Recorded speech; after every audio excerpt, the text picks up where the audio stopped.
안녕하셨습니까? 예. 시간이 너무 빨리 지나가죠.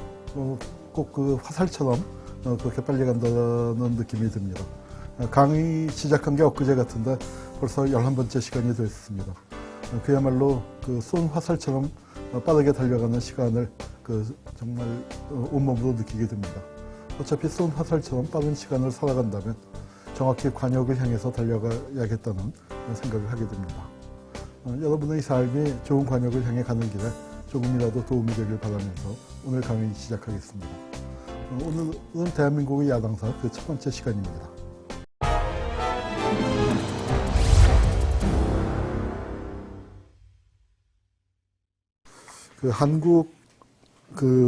한국의 야당은 몇 가지 특징을 갖고 있습니다. 우선 정당이 계급적 성격이 강해야 하는데 한국은 계급적 성격을 가진 계급 정당으로 출발하지 못했죠. 그러다 보니까 정당이 계급적인 성격 약하고 그리고 지역이 대신 강합니다. 우리는 지역에 기반을 둔 지역 정당이 강하죠.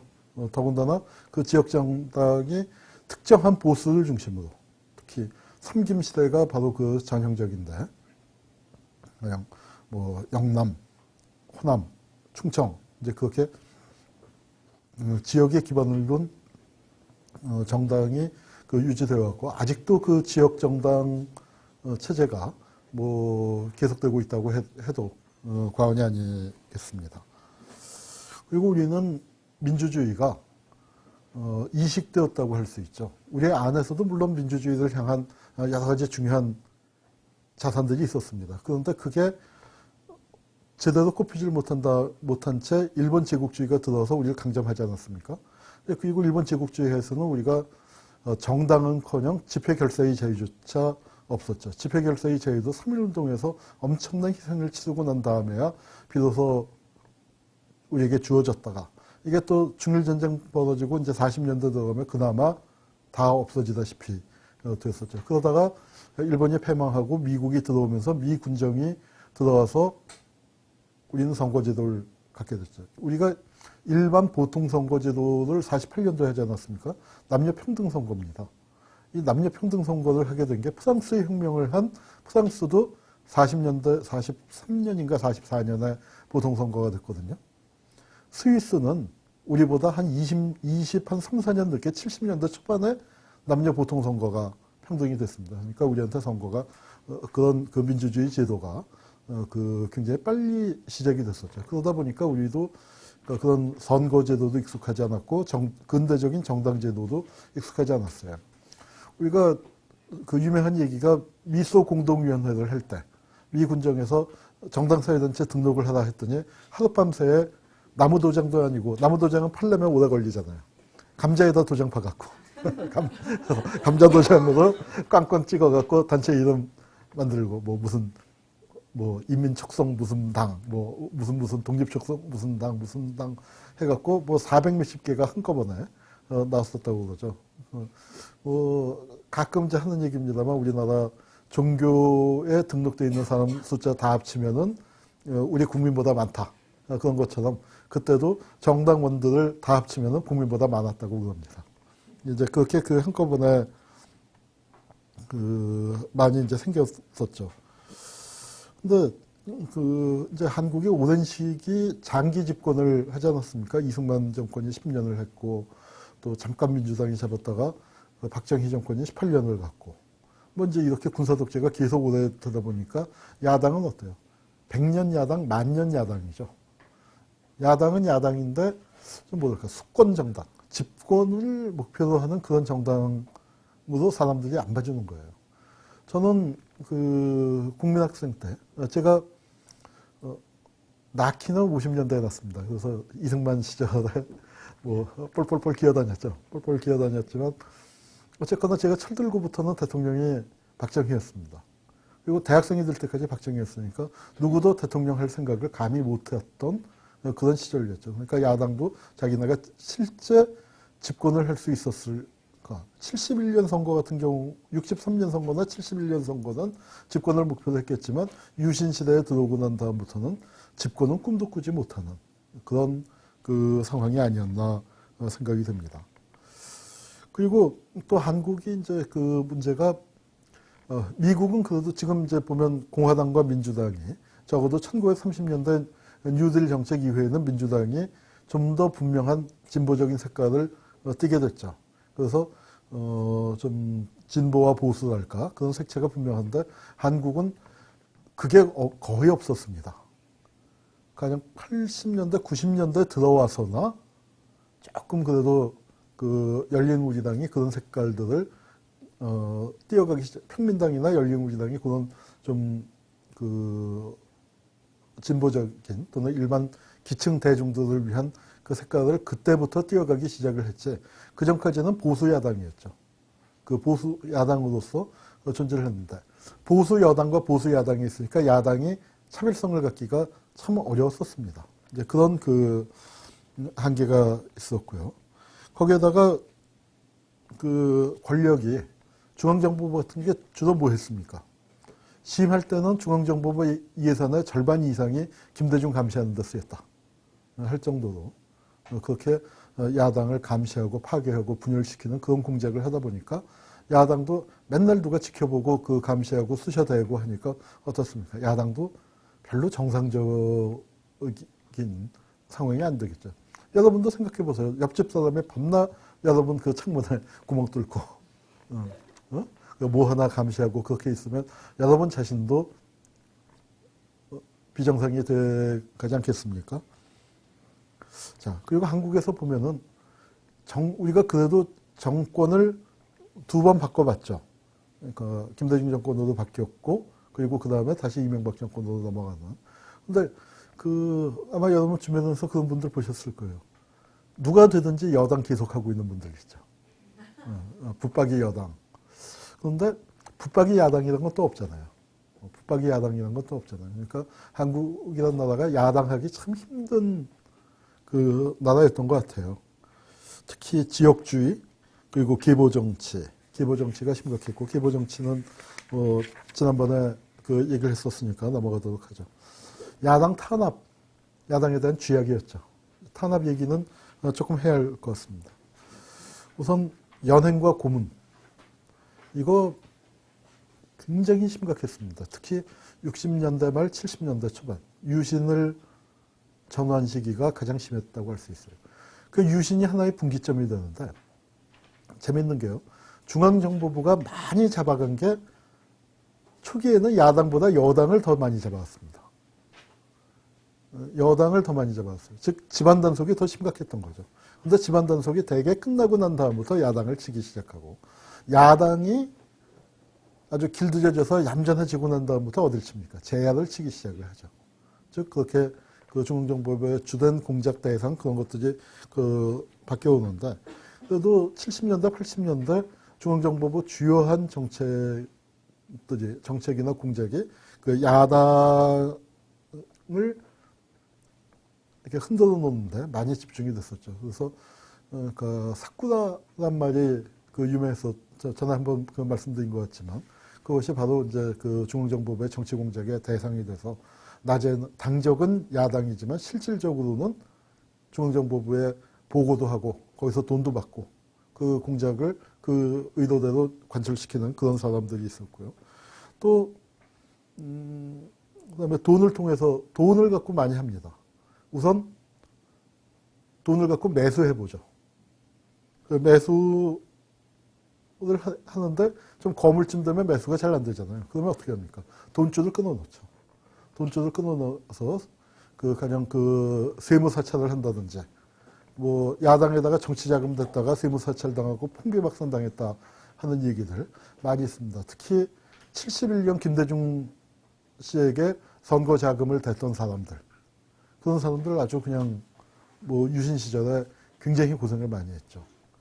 김대중 씨가 음모적인 성격이 많다. 정치 자금은 아무도 모른다. 그게 이런 데서 학습된 효과라고 보시면 됩니다. 그 다음에 이제 또 강목대회. 모래시계 여러분 다 보셨죠? 옛날 모래시계에서 아주 적나라하게 묘사가 됐었습니다만 중앙정보부 안기부에서 나랏일 한다고 청년들 동원해서 그러니까 이게 우리나라 옛날 반공 청년단부터 쭉 역사가 있지 않습니까? 정부하고 권력과 결탁되고.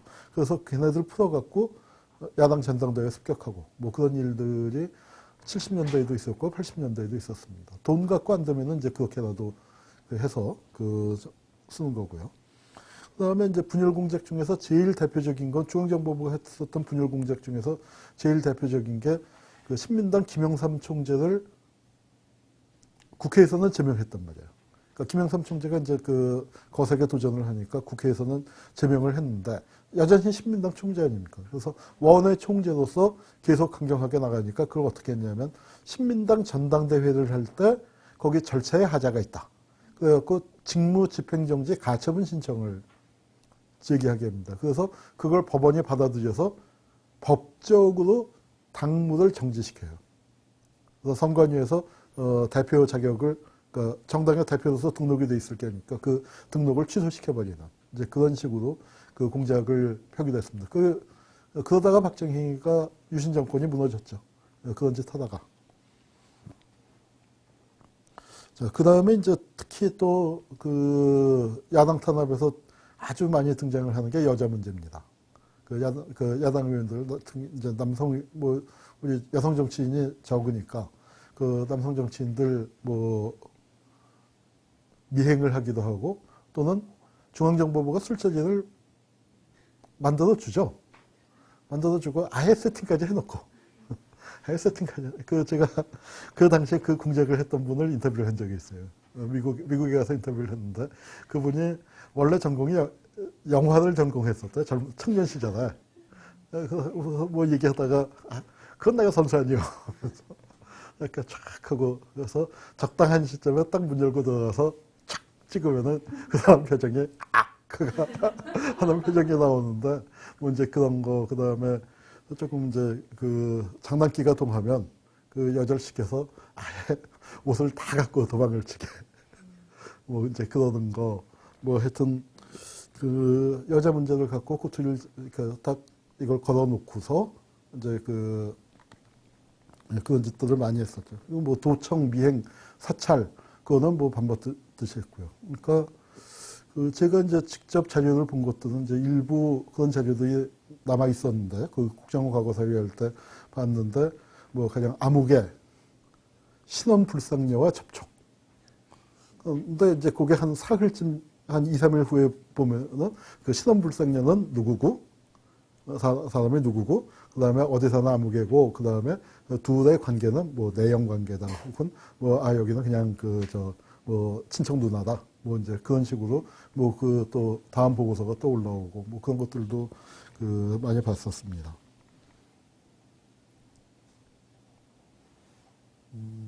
그리고 제일 이제 고문을 많이 했었던 거 야당 의원에 대해서 제일 고문을 많이 했었던 건 유신이 이제 선포가 되고 난 다음에 71년 8대 국회가 상당히 강한 국회였습니다. 야당이. 그래서 거기서 이제 젊은 의원들이 등장을 해서 마구 이제 정보 비판을 했는데 유신을 딱 선포하고 난 다음에 한 10여 명 잡아다가 그 보안사에서 아주 자근자근 밟아버렸죠. 자근자근 밟아서 말도 못하게 고문을 자행을 했었던 이제 그런 적이 있고요. 뭐 야당 탄압만 갖고도 그러니까 몇 시간을 얘기할 구체적인 구로 들어가면 몇 시간을 얘기할 건덕지가 있을 것 같습니다만 조금 이제 한국 야당사를 하는 거니까 야당 전체의 큰 흐름을 한번 좀 잡아보도록 하죠.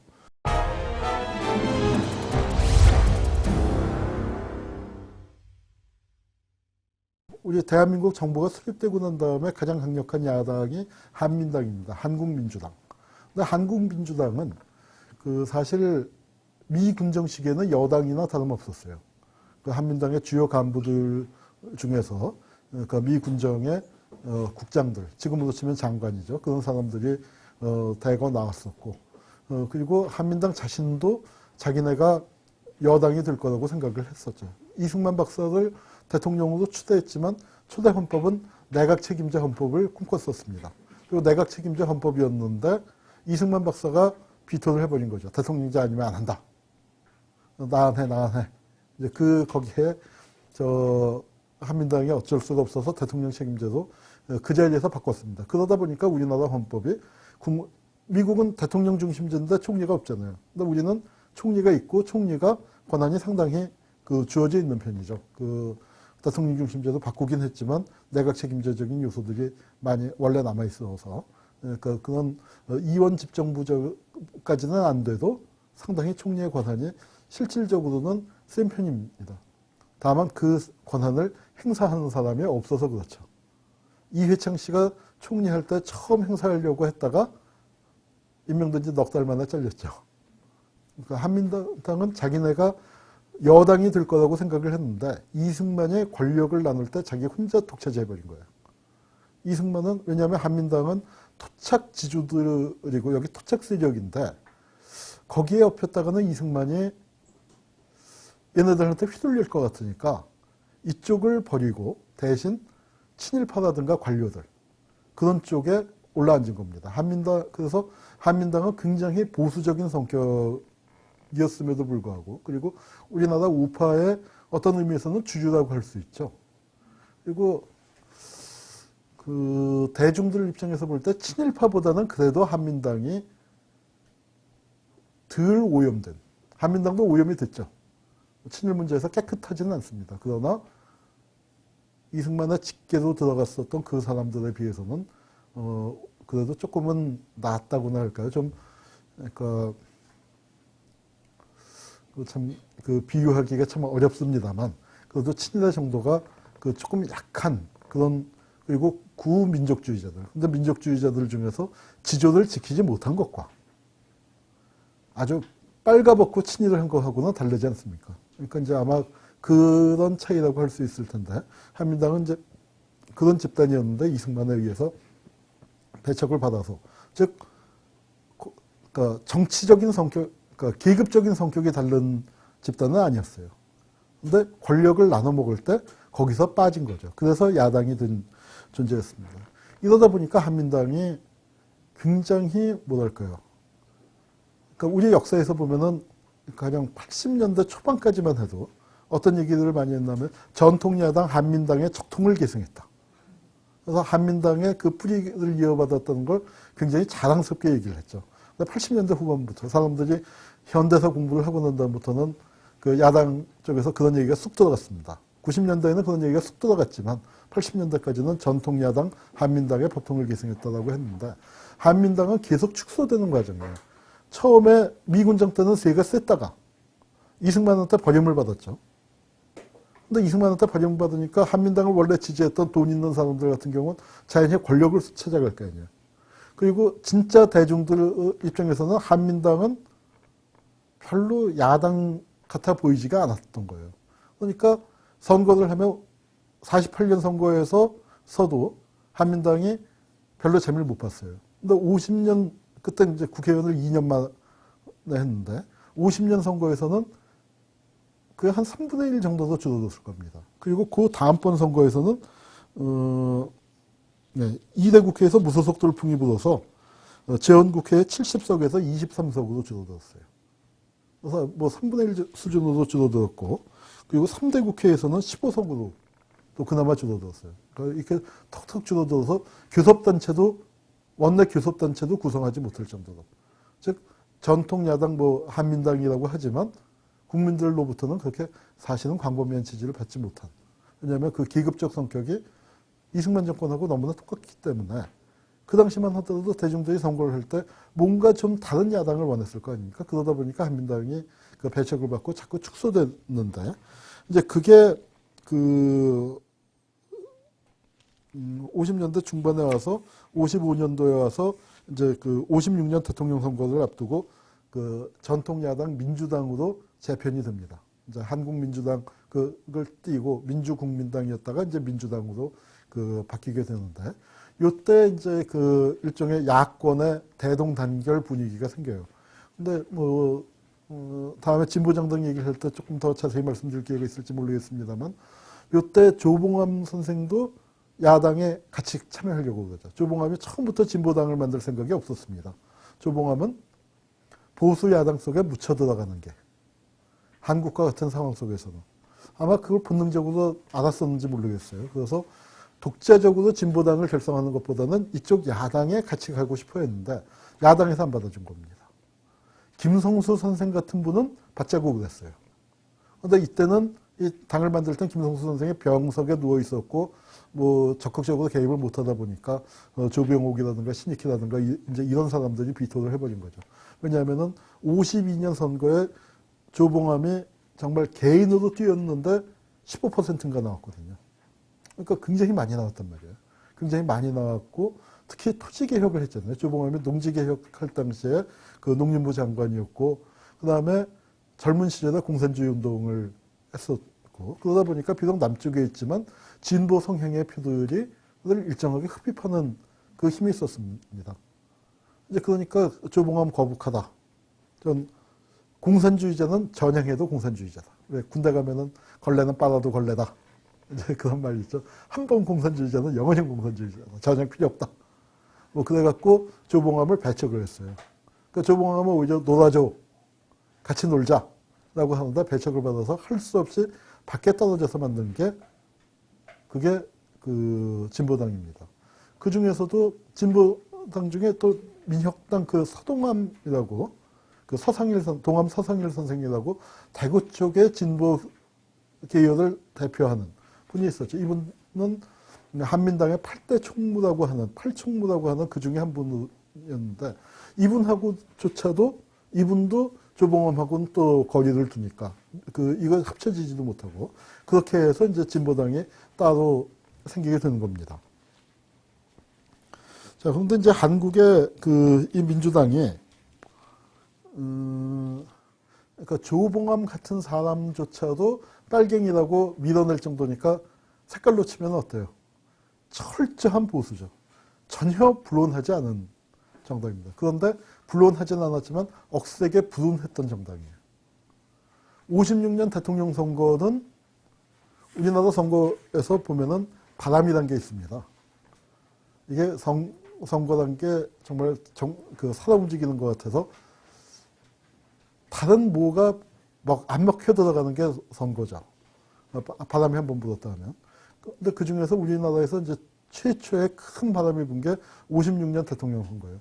그때 신익희 선생이 내걸었었던 구호가 아직도 한국 선거사상, 한국 정치사상 가장 선동적인 구호였을 겁니다.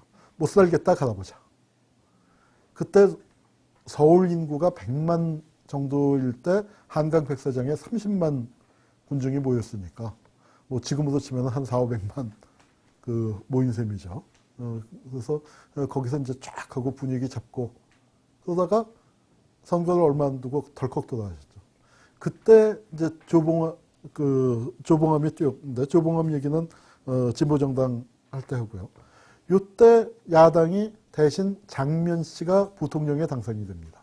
그래서 그 신익희 선생은 민주당 내에서 구파고 민주당의 신구파라는 게 있어요. 한민당 계통이 이제 구파가 되는 거고 장면 박사는 신파. 그래서 구파의 신익희 선생이 이제 후보로 나왔다가 대통령 선거에서 돌아가시고 그 장면 씨만 부통령에 당선이 됩니다. 그리고 1960년 이제 3.15 선거가 왔어요. 근데 3.15 선거를 할 때 그때 이 박사 나이가 80대 중반이란 말이에요. 그때 벌써. 80이 넘었어요. 지금도 80이면 장수 아니에요. 지금도. 근데 50년대 그 무렵에는 우리나라 평균 연령이 60을 안 넘을 때입니다. 그러니 나이가 80이면은 왜 우리마다 그런 말 있죠. 밤새 안녕하셨습니까? 아침에 일어났는데 안 일어나신다 해도 전혀 이상할 게 없는 나이였죠. 그러니 어떻게 돼요? 부통령이라는 자리가 대단히 중요해질 수밖에 없는 자리입니다. 그 부통령에 자유당의 이기붕 박사가 나왔어요. 이기붕이 나왔는데 이기붕 자신도 그때 병약했단 말이에요. 그러니까 자유당에서는 어때요? 이기붕을 당선시키는데 아주 주력할 수밖에 없는 거였죠. 그리고 이승만 박사가 하여튼 기가 굉장히 센가 봐요. 조병옥 박사가 선거에 나왔다가 그때 또 심장병이 있어서 미국에 수술하러 간다고 했는데 수술 받다가 거기서 죽었어요. 그러니까 56년 선거에서 신익희 후보 심장마비로 죽었지, 60년 선거에서 죽었지. 그리고 59년도에 진보당 사건이 일으켜갖고 58년도에 일으켜서 59년도에 조봉암은 잡아주겠지. 뭐 이제 이승만이 자기 정적들을 다 그렇게 죽이고서 선거에 나가서 60년 3.15 부정선거 당시에는 대통령 선거는 부정선거를 할 필요가 없었죠. 혼자 뛰는 거니까. 그러니까 3.15 부정선거라고 하는 건 뭐냐면 부통령에 대한 부정선거였습니다. 그래서 이제 그 부정선거가 벌어졌고 거기에 대해서 그 학생들이 들고 일어났고 그래서 정권이 넘어갔죠. 그래서 민주당은 하다가 여당이 됐습니다. 선거도 집권한 것도 아니고 그다음에 자기네가 혁명을 일으킨 거 아니죠. 혁명은 누가 일으켰습니까? 가령 87년 직선제 투쟁 같은 건 양김 씨가 그래도 앞장서서 싸우고 중요한 역할들을 했지 않습니까? 근데 그 정도 역할도 안 했던 거예요. 하다가 그냥 자유당이 무너지고 선거를 하게 된 거예요. 그래서 국회 200석을 뽑는데 그 당시에는 이제 국회의원이 그 5대 국회는 민의원이 200석이었는데 그 중에서 175석을 갖고 왔습니다. 자유당이 100몇십 석 있다가 3석인가도 줄어들었어요. 자유당. 그리고 뭐 무소속 당선되고 또 혁신계 당선되고 그래서 그 민주당이 뭐 압도를 했죠. 그러니까 갑자기 여당이 된 거예요. 갑자기 집권당이 됐는데 민주당이라는 게 그렇잖아요. 그 실제 만들어지는 과정을 보면은 이승만 박사가 이끌었었던 자유당보다 훨씬 더 보수적이에요. 훨씬 더 친미적이고 훨씬 더 반공적이에요. 미 군정 시절의 여당입니다. 한민당. 그 뿌리가 되는. 그래서 훨씬 더 반공적인 색채가 강했어요. 그리고 한미 경제협정. 뭐 지금 60년대판 FTA죠. 쉽게 얘기하면. 그거 맺고 그 다음에 반공법을 지정을 합니다. 사실 민주당도 색깔론에 의해서 많이 타격을 입었음에도 불구하고 자기네가 반공법을 제정할 정도로 혁신계의 도전을 막기 위해서 조봉암은 죽었지만 조봉암의 잔당이라고 할 수 있는 그 혁신계의 도전을 막기 위해서 반공법도 그 제정을 하고 그럽니다. 그러면서 안에서는 어때요? 극심한 신구파 갈등에 빠지게 되죠. 그래서 극심한 신구파 갈등에 빠지고 대중들은 혁명적으로 치고 나가고 근데 권력은 혁명에 의해서 집권을 했지만 권력의 성격은 대단히 보수적이고 그런 속에서 충돌하고 이렇게 하는 사이에 5.16이 온 겁니다. 그래서 5.16 군사반란이 일어났고 그 군사반란이 일어났을 때 하여튼 야당은 지지멸렬했고 대중들이 오히려 군사 정권에 기대를 했었던 측면도 분명히 있어요. 그러니까 예컨대 장준하 선생 같은 경우 그러니까 나중에 이제 박정희와 가장 치열하게 부딪혔던 분이지만 사상계 초기 5.16 초기에 보세요. 그러면은 그 사상계가 그 5.16을 은근히 지지하고 있죠. 그리고 장준하 선생도 재건운동본부에 또 적극 참여하기도 했었고. 그러니까 어떤 그 제3세계에서 이제 군부로 대표되는 근대화 세력이 치고 올라오는 부분에 대해서 그 야당의 젊은 사람들도 일정하게 기대를 가졌었던. 이제 그거는 야당의 지도력이 워낙 꽝이었기 때문에 민주당이 워낙 보수적이고 새바람을 일으키질 못했고 그나마 신파 구파로 갈라져서 그 밥그릇 싸움만 하고 있다가 쾅 당해버렸으니까 이제 그런 상황이었습니다. 그래서 이제 지지멸렬해 있다가 야당을 하나도 묶어준 건 오히려 어떤 의미에서는 그 여당이 한일 회담을 억지로 한일 국교 정상화를 억지로 이제 추진하면서 그 반대 투쟁을 하는 과정에서 이제 야당이 다시 재정비가 되고 결집이 되기 시작을 했습니다. 그래서 이제 그런 과정을 거쳐서 67년 2월에 민중당과 신한당이 통합을 해서 신민당이 만들어집니다. 이제 신민당이라는 이름은 80년대까지 그러니까 한국에서 한 20년 동안 그 야당을 대표하는 그 이름이 되었습니다. 그래서 이제 67년 67년 2월에 통합을 해서 그때 대통령 선거에는 신한당 출신의 윤보선 씨가 나갔다가 졌죠. 졌지만 졌고 국회의원 선거는 67년 국회의원 선거가 68 부정선거라고 해서 아주 유명한 부정선거였습니다. 굉장히 유명한 부정선거였고 그래서 이 6.8 부정선거의 후유증으로 박정희 정권도 공화당 의원을 2명인가를 구속시킬 수밖에 없었어요. 그 정도로 그 심한 부정선거였는데, 그러다 보니까 야당이 37석인가 밖에 당선이 안 됐어요. 그러니까 뭐 말도 못하게. 지금 뭐 선거에서 참패했다고 하지만 지금은 80석이죠, 민주당이. 근데 이때는 37석이었습니다. 그런데 돌이켜본다면 지금 민주당한테는 참 미안하지만 지금 민주당은 존재가 거의 없잖아요. 존재감이 촛불 정국 때 아무 역할을 못했고, 우리 한국에 보면 이명박 당이 있고, 그 무렵엔 어디 나왔었던 우습게가 이명박 당이 있고, 제1당이 이명박 당, 제2당이 박근혜 당, 제3당이 강기갑 당, 그 다음에 이제 군소정당 민주당을 비롯하여 80석 갖고 군소정당 소리를, 그러니까 그 시사프로에서 비아냥을 드는 아마 최초의 정당일 겁니다. 근데 7대 국회 당시에 이때는 야당이 37석밖에 없었지만 존재감이 풍부했었죠. 그리고 37석 갖고 하여튼 잘 나름 선방을 했고, 물론 삼성개헌을 기습을 당했었지만 그 삼성개헌을 막기 위해서 37석 있는 데서 여당이 의원을 또 빼가려고 한 거예요, 매수해서. 근데 그때 전국구 의원이었는데 그때 야당 총재가 결단을 내려갖고 뭘 했냐면 당을 해산을 시켰어요. 그러니까 그때 정당법이 묘해서 당을 해산을 됐을 때 그 전에 탈당을 하면 괜찮은데 그 당에 남아있으면 전국구 의원은 의원직이 상실하게 되는데 그 사람들만 모아놓고 따로 나가서 당을 해산시켰거든요.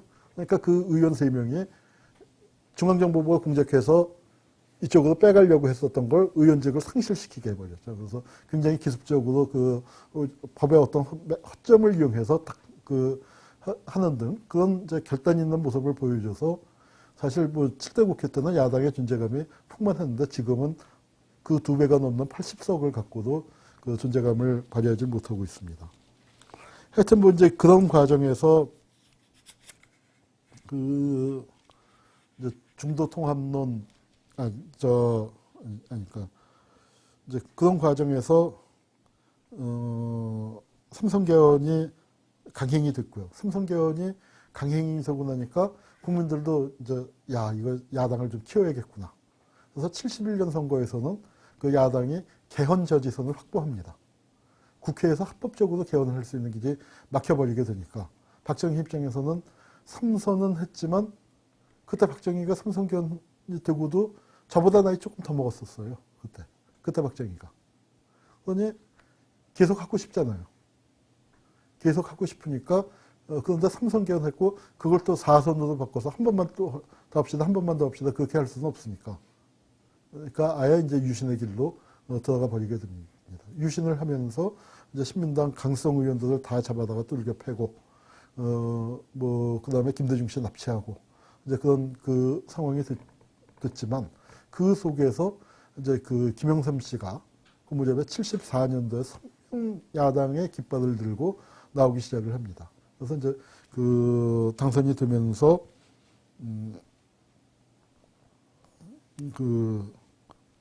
이제 한동안 바람이 불었는데 김영삼이 언제 주춤하게 됐냐면은 75년도에 인도차이나 사태가 악화가 되면서 그러니까 사이공이 함락하고 남부 월남 정권이 패망을 한단 말이에요. 그때가 바로 인혁당 사건이 일어날 때입니다. 그러니까 국내에서는 박정희가 이 반체제 세력을 탄압하기 위해서 인혁당 8명을 사용을 시키고 이런 분위기 하에서 여야 정상회담이 열렸는데 그 진상은 아직도 모릅니다. 그러니까 박정희가 김영삼에게 무엇을 했는지 몰라요. 추측만 난무하지. 아직도 잘 모르는데 어쨌거나 그 정상회담을 하고 난 다음에는 꼭 이제 김영삼이 그 전까지는 목소리를 굉장히 높이다가 갑자기 깨갱깨갱 하는 그 분위기로 들어가 버렸고 이제 그렇게 되니까 그 한국 야당사가 재밌습니다. 싸움을 잘할 때는 잘하는 사람이 이겨요. 근데 잘하던 사람이 싸움을 포기하면 금방 다 떨어져요. 그래서 야당에서 전당대회를 했을 때 김영삼은 떨어지고 이철승이 당선이 돼서 중도 통합론. 중도 통합론이라는 거, 거기서 통합이라는 건 뭡니까? 독재 정권하고 안 싸운다는 얘기죠. 독재 정권하고 협조하는. 이제 그런 방향으로 그렇게 또 흘러갔습니다. 이제 그러다가 김영삼이 다시 선명야당 기치를 들고 나오고, 그리고 김대중 후보 쪽에서 김영삼을 지지해주고, 그러면서 다시 정권이, 야당이 바뀌게 됩니다. 야당이 바뀔 수 있는 분위기는 어디서 나왔냐? 78년 10대 국회의원 선거 때 12월 12일 날 벌어진 10대 국회의원 선거를 했는데, 그때는 중선거구제였어요. 한 구에서 2명을 뽑았습니다. 그러니까 의석수는 공화당이 더 많이 했죠. 공화당은 전국에서 당선이 되고, 신민당은, 그러니까 이제 이렇게 당선이 되는 거야. 무조건 공화당은 한 명이 당선이 되고, 신민당이 한 3분의 2쯤, 나머지 3분의 2쯤 당선이 되고, 그 다음에 무소속이나 뭐 다른 군소정당 몇 석이 이제 당선이 돼서, 의석수에서는 공화당하고 신민당이 차이가 많이 났지만, 신민당이 전국적인 득표율에서는 공화당보다 1.1% 앞섰습니다. 주로 대도시 인구가 많은 지역에서 큰 차이를 이겼기 때문에 그런 결과가 났는데, 그렇게 되니까 야당이 기가 살았죠. 저는 이렇게 생각해요. YH 여공들이 신민당사 쳐들어갔잖아요. 우리 임금 문제 해결해 주셔야 하고 신민당사를 쳐들어갔는데, 제 느낌은 그렇습니다. 이철승이가 당사하고 있었으면 절대 안 갔을 거예요. 차라리 공화당사를 가지. 차라리 공화당사를 가지. 거기 가서 어떻게 해결해 주세요라고 싹싹 빌지, 신민당사 들어서 농성은 못했을 겁니다. 그래도 김영삼 정권이 들었으니까 이제 그런 게 가능해졌던 거죠. 우리가 80년대 야당사에 대해서는 아마 87년 6월 항쟁이나 혹은 김대중 정권에 대한 설명을 하면서 많이 했었던 것 같아요. 그래서 80년대 야당사는 되게 건너뛰어도 되지 않을까 싶습니다. 80년대 야당사에서는 이제 큰 줄거지만 얘기한다면, 지난번에 말씀드렸죠. 야당을 누가 만들었다고요? 네. 안기부가 만들었습니다. 여당은 보안사가 만들고요. 그러니까 공화당 때도 이렇게 하지는 않았어요. 정치정화법 이런 거에서 마음에 안 드는 놈들을 니들은 정치하지 마 하고 선거에 못 나오게 묶어놨죠. 그렇게는 했었어도, 이제 그걸 김영삼 총재가 단식을 시작을 했죠. 김영삼 총재가 단식을 시작하면서 이제 극복을 하기 시작을 했고, 또 양김씨가 민추협을 만들고, 그러면서 그 정치에 묶였었던 사람들이 일부 풀려서 선거를 뛰기 시작하고, 85년 2.12 총선에서 이제 야당이 본격적으로 부활됩니다. 그때 부활됐을 때의 명칭이 신한민주당이에요. 그때 정당법이 굉장히 웃겼습니다. 정당법이 어떻게 했냐면, 전두환이가 신민당 이름을 못 쓰게 하기 위해서, 신민당 하면은 강성 야당 이미지가 있었단 말이에요. 박정희 시대에 도전적인 야당 이미지가 있단 말이에요. 그래서 그걸 못 쓰게 하기 위해서 한 번 등록된 정당 이름은 쓸 수가 없게 만들어 놨어요. 그러니까 예컨대 이겁니다. 김영희가 있다. 그러면은 다른 사람이 김영희가 가서 등록을 못 하는 것처럼. 그렇게 만들어 놨어요. 그러니까 정당이라는 게 다 이름이 거기가 거길 거 아닙니까? 뭐 한국 들어가고 민주 들어가고 이제 그런데, 그러니까 이제 그러니까 야당하는 사람들 입장에서는 신민당 이름을 쓰고 싶은 거죠. 그래서 꾀를 낸 게 뭐냐 하면은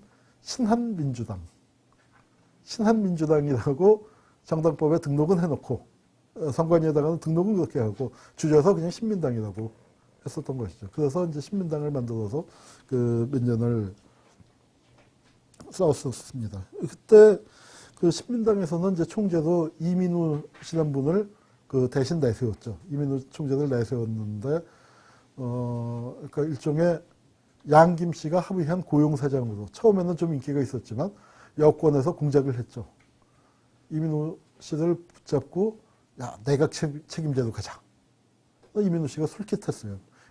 정당이라는 게 등록된 대표가 딴짓을 하기 시작하면 굉장히 골치 아픕니다. 사실 이민호 총재는 그러니까 이게 주식회사에 비유한다면은 자기 주식이 없는 고용사장이었거든요.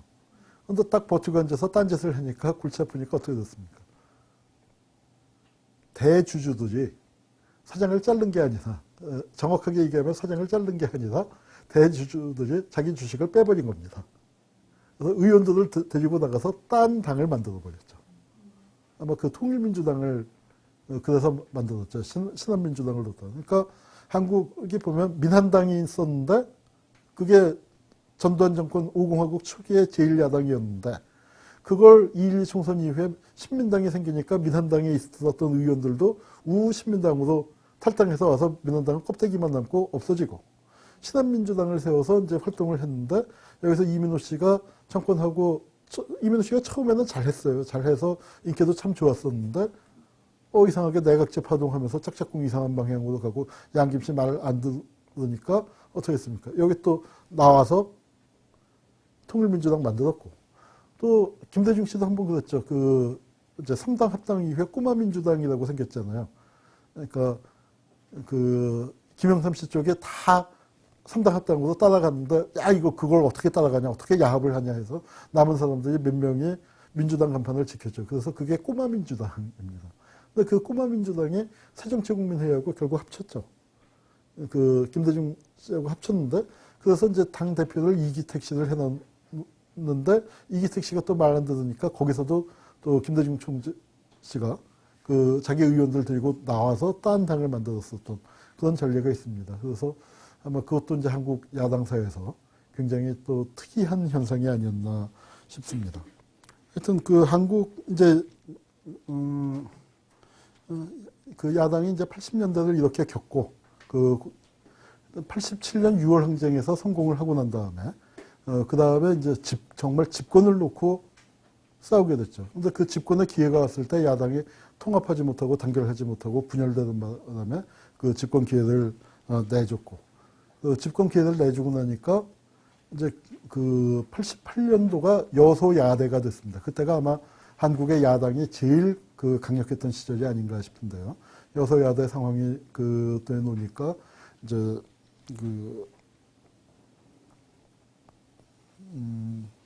그때 이제 뭐 가령 정기승 대법원장 임명 동의안을 야당이 단결시켜서 이제 거부해버림으로써 그 야당의 이제 세력을 과시하고 이제 이런 속에서 3당 합당이 생기면서 그 한국의 이제 정당의 어떤 정체성 같은 것들이 완전히 헷갈려 버리게 되죠. 그러니까 호남만 빼놓고 다른 지역이 다 연합을 해버리는. 그러니까 한국의 이제 야성과 지역성, 지역과 야성이라는 건 다른 기준인데 그게 어쩔 수 없이 그런 속에서 하나로 묶이게 되는 이제 그런 그 일이 벌어졌고 또 김대중 씨는 정계 은퇴를 선언했었다가 이제 다시 돌아오게 되는 이제 그런 그 여러 가지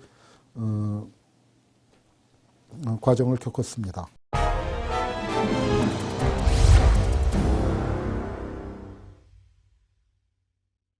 또 한국의 야당사에서 또 하나 빠뜨릴 수 없는 게 한나라당이 10년 동안 야당했던 얘기죠. 그러니까 수십 년 동안 권력을 장악했었던 집단이 갑자기 야당이 됐습니다. 그리고 거기에는 또 민주당 출신들도 있죠. 야당하기 싫어서 여당으로 갔는데 다시 야당이 되어버려요. 네, 그런 사람들도 있고. 근데 아마 거기서 이제 박근혜 씨가 그러니까 이제 이 한나라당이 야당을 두 단계를 거쳤죠. 한 번은 그러니까 김대중 대통령 시기와 또 노무현 대통령 시기. 그러니까 김대중 대통령 시기에 그 한나라당은 어떤 의미에서는 그 뭐랄까요 민중계 쪽이 그 먹여 살렸다고나 할까요? 그러니까 어떻게 하는 게 야당을 해야 할지를 모르는 겁니다. 정권은 이러는데 야당이면 어떻게 싸워야 하는지도 모를 때 오늘보다 그거 많이 했었잖아요. 그러니까 그때 수혈받은 사람들. 이 사람들은 이제 김영삼 정권 말기에 들어간 사람들이죠. 신한국당 시절에 들어갔는데 딱 선거에서 앉을 것이라고 생각을 했는데 위헌위기가 갑자기 터졌잖아요. 그러니까 제가 김대중 씨가 선거에서 이긴 거는 기적이라고 제가 누차 말씀드렸지 않았습니까? IMF까지 터지고 그 DJP 연합 안 될 거 만들어내고 이인재가 또 선거에 튀어나오고 병역비리 터지고 그 외에도 뭐 김현철 사태니 여러 가지 요인들이 겹쳐서 그 지고 나니까 출제 야당이 됐단 말이에요. 그러니까 야당으로서 어떻게 해야 할지 여당으로서 살아가는 법은 잘 하는데 야당으로서 바닥에서 어떻게 싸우는 법은 하나도 모를 때 그 중심을 잡은 게 이재호, 김문수 같은 사람들 아닙니까? 사실 이재호, 김문수 같은 사람이 없었으면 한나라당은 망했었을 겁니다.